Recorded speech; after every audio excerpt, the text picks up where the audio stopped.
اللہم صلی علی محمد وعلی آل محمد. شاہ جی اللہ کا نام لے کے کوشچن شروع کریں. اور آپ کو پتہ ہے شاہ جی جب آئے ہوں تو پھر کوشچن بھی تگڑے ہوتے ہیں.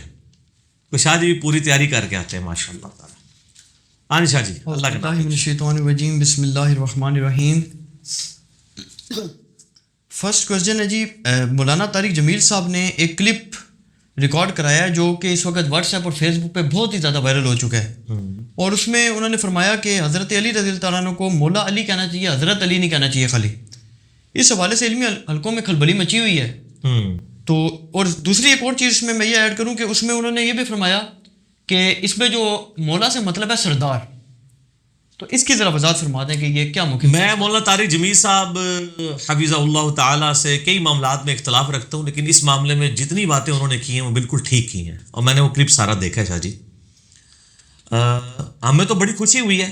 ہم تو مولانا طارق جمیل صاحب کے بارے میں اکثر ایک جملہ بولا کرتے ہیں. اب یہ پڑھا لکھا جملہ ہے تو پڑھے لکھے لوگوں کو سمجھ آئے گا. ہم تو طارق جمیل صاحب کو آل امیہ میں عمر بن عبدالعزیز سمجھتے ہیں کہ انہوں نے جس طرح ایک خاص اسکول آف تھاٹ کے اندر اور ایک خاص حلقوں کے اندر ناسبیت کے خلاف آواز بلند کی ہے اور اہل بیت کا تعارف لوگوں تک کروایا ہے، سیدنا علی کا، سیدنا حسین کا رضی اللہ عنہما وعلیہم السلام اجمعین. یہ طارق جمیل صاحب کی بہت بڑی دلیری ہے اور اللہ تعالیٰ ان کو جزائے خیر دے. یہ کلپ میں نے دیکھا ہے، ان کی بات بالکل ٹھیک ہے. انہوں نے اس طرح بات کی تھی کہ، اور پھر انہوں نے خود اس میں ایک جملہ بھی بولا کہ میں آپ لوگوں کے چہرے پر حیرانگی دیکھ رہا ہوں. یہ ان کے بڑے مہذب الفاظ تھے. حیرانگی نہیں تھی، وہ پریشانی تھی کہ طارق جمیل صاحب کدھر او تو نہیں ہو گئے. تو طارق جمیل صاحب اور میری تو کوئی حیثیت ہی نہیں ہے. اس امت کا امام جس کے لیول کا نہ کوئی محدث ہے نہ کوئی فقیہ ہے، امام محمد ابن ادریس الشافعی المتوفی 204 ہجری، ان کے اوپر رافضیت کا الزام لگا کیونکہ وہ شاگرد ہیں امام موسیٰ کاظم کے، اور وہ اہل بیت کی محبت کا راگ لاپنے والے تھے. تو ان کے زمانے کے لوگوں نے ان کو رافضی کہنا شروع کر دیا. پھر انہوں نے وہ شعر کہا جو دیوان الشافعی میں ہے اور اہل سنت کے تمام ائمہ نے تواتر کے ساتھ اپنی اسماء و رجال کی کتابوں میں نقل کیا ہے، خصوصاً امام ابن تیمیہ نے، اور ان کے شاگرد جو ہیں امام ذہبی جو اسماء و رجال میں بہت بڑے امام مانے جاتے ہیں، انہوں نے تاریخ الاسلام کے اندر، ابن حجر اسقلانی نے، ابن کثیر نے، باقی لوگوں نے، ان کان رفضا حب آل محمد فلیشہد الثقلان انی رافضی، اگر بالفرض آل محمد صلی اللہ علیہ وآلہ وسلم کی محبت کا نام رافضی ہونا ہے تو جنو انس اس پر گواہ ہو جاؤ کہ میں رافضی ہوں. تو جو انہوں نے وہ مولا علی والی بات کی، اور انہوں نے اس میں یہ بھی لفظ بولا تھا کہ بعض اصحاب کی کچھ کوالٹیز ہیں وہ ان اصحاب کا حق ہے کہ ہم ان کے ناموں کے ساتھ لیا کریں. تو وہ حق ہم باقی لوگوں کو دے رہے ہیں. حضرت ابو بکر الصدیق ہی سارے لوگ کہتے ہیں. ابو بکر نے فرمایا کوئی نہیں کہتا، ابو بکر صدیق ہی کہتے ہیں نا. تو حضرت ابو بکر کا حق تو ان کو مل رہا ہے. حضرت عمر کی جب بات ہوتی ہے تو عمر فاروق لوگ کہتے ہیں ان کو حق دے رہے ہیں. حضرت عثمان کی باری آتی ہے تو حضرت عثمان غنی لوگ کہتے ہیں. تو حضرت علی کے لیے صرف حضرت علی کہتے ہیں. بہت کم جو ہیں علی المرتضیٰ، یہ سر شاید مشکل بھی ہے پروننسیشن، اس لیے کہنا ان کو مشکل ہوتا ہو. یا حیدر جو صحیح مسلم میں صحیح حدیث ہے کہ مرحب کو حضرت علی نے قتل کیا تھا، اس وقت اشعار پڑے تھے کہ میری ماں نے میرا نام حیدر رکھا ہے. تو میرا خیال ہے وہ حیدر اور مرتضیٰ یہ مشکل ہے. اس کی وجہ یہ مولا علی جو ہے نا، یہ خصوصیت بھی ہے اور سب سے بہترین آپ صلی اللہ علیہ وآلہ وسلم کی طرف سے ان کے لیے انعام ہے.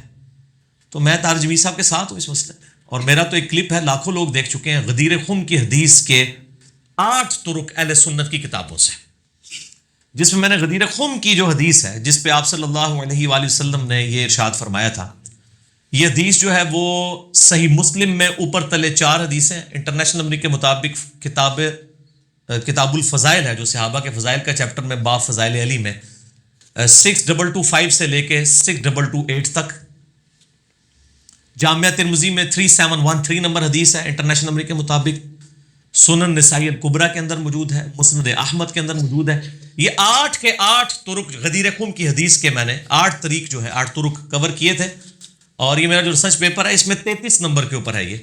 یہ میرا ریسرچ پیپر بھی ہے جنگ جمل صفین نہروان کے اوپر، کربلا کے پس منظر کیا ہے اس کے اوپر، واقعہ کربلا کا حقیقی پس منظر